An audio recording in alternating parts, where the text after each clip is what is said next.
Chromatography is used to separate mixtures of substances into their components. All forms of chromatography work on the same principle. They all have a stationary phase, which is a solid or a liquid supported on a solid, and a mobile phase, a liquid or a gas.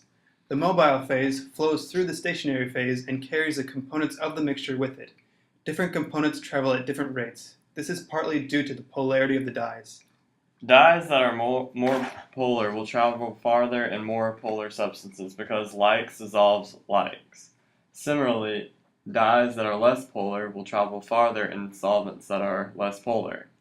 The plates look different from each other because of the dyes differing in retention factors in the different solvents. The retention factor is the distance traveled relative to the solvent. The formula is the distance traveled by your component divided by the distance traveled by the solvent.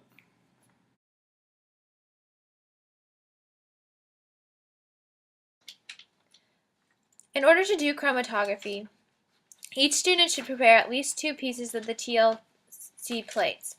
With a pencil, mark a line about 1 centimeter from the bottom edge of the TLC plate.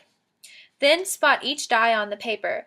Indicate which spot belongs to which dye. Make the distance between the spots as far as possible.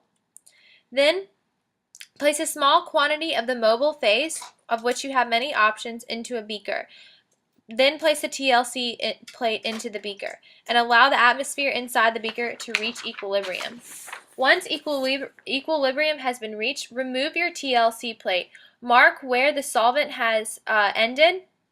Then measure the distance that the dye has traveled from the center of the dot of the dye. Record your observations in your notebook